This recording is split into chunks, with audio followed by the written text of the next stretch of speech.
बेटा, आज पार्क में मनोज जी मिले थे। वो बता रहे थे कि हमारा सीनियर सिटीजन ग्रुप राजस्थान घूमने जा रहा है। अगर तुम कहो तो मैं और तुम्हारी मम्मी भी साथ में चले जाएं। घर की जिम्मेदारियों से कभी फुर्सत ही नहीं मिली कि तुम्हारी माँ को कहीं घुमा पाता। राकेश जी ने अपने बेटे जतिन से पूछा। अरे वाह पापा, ये तो बहुत अच्छी खबर है। ठीक है, आप मनोज अंकल से सब जानकारी ले लीजिए, जतिन ने कहा। बेटा, मैं सब जानकारी लेकर आया हूँ। 15 दिन का टूर है। मेरे और तुम्हारी माँ के मिलाकर 25,000 रुपए लगेंगे।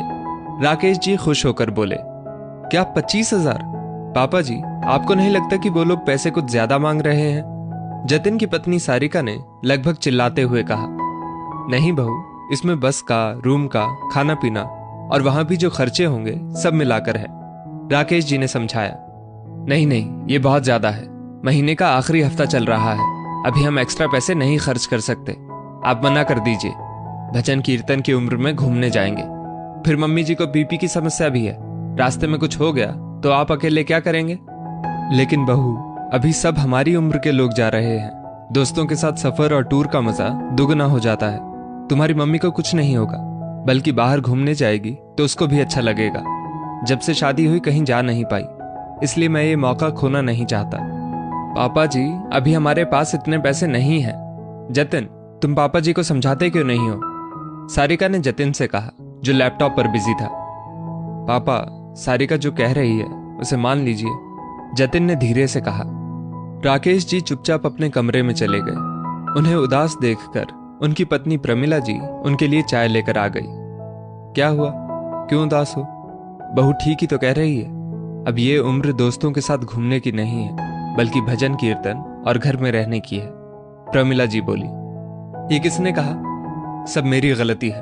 जब भी तुम घूमने के लिए कहती थी तो मैं ही अभी नहीं बाद में कहकर टाल देता था। जतिन की जरूरतें और ख्वाहिशें पूरी करने में अपने लिए हम जीना ही भूल गए, और आज बहू के कहने पर जतिन ने तुरंत मना कर दिया। ये भी नहीं सोचा कि आज पहली बार उसके पापा ने कुछ मांगा है। अगर बच्चों की इच्छा पूरी करना बड़ों का फर्ज है, तो क्या बच्चों का फर्ज नहीं बनता है कि अपने बड़ों की इच्छा पूरी करें? क्या हमें प्यार की जरूरत नहीं है? कहते कहते राकेश जी की आंखें भर आई। फिर अचानक राकेश जी उठे और अलमारी के ऊपर से एक ब्रीफकेस निकाल कर बैठ गए और कुछ हिसाब किताब करने लगे। राकेश जी एक सरकारी क्लर्क थे। एक ही बेटा था, जतिन। उसकी परवरिश में कभी कोई कमी नहीं की। खुद की और प्रमिला जी की इच्छा को दरकिनार करके उसकी सभी ख्वाहिशों को पूरा किया। जतिन भी पढ़ने में बहुत अच्छा था। आज जतिन एक नामी कंपनी में अच्छी पोस्ट पर है। 7 साल पहले सारिका जतिन की पत्नी बनकर आई। उनका 6 साल का एक बेटा और 3 साल की बेटी है। जब तक राकेश जी की नौकरी थी सब ठीक चल रहा था। 2 साल पहले ही राकेश जी रिटायर हो गए। पेंशन से अब घर का खर्च पूरा नहीं होता, इसलिए अब जतिन को घर खर्च के लिए अपनी सैलरी में से खर्च करना पड़ता है। सारिका का व्यवहार भी अब थोड़ा रूखा हो चला है। कुछ भी एक्स्ट्रा खर्च करने की बात आती है तो वो तुरंत मना कर देती है। रात के 9 बज गए। प्रमिला जी ने आकर उन्हें खाना खाने के लिए बुलाया तो उन्होंने खाना वहीं मंगा लिया।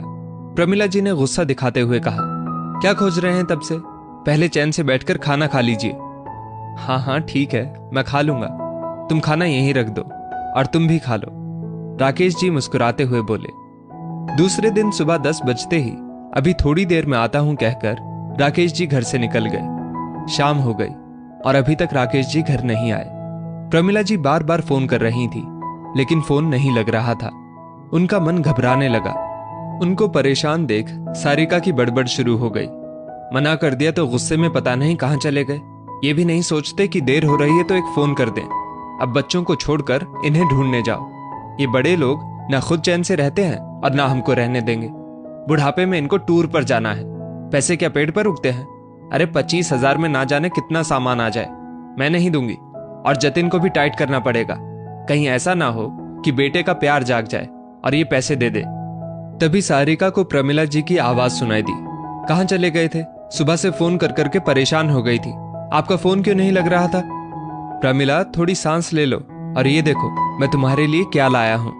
राकेश जी ने एक लिफाफा पकड़ाया। ये तो राजस्थान टूर की टिकट है और सब डॉक्यूमेंट है। आपने इतने सारे पैसे किससे मांगे?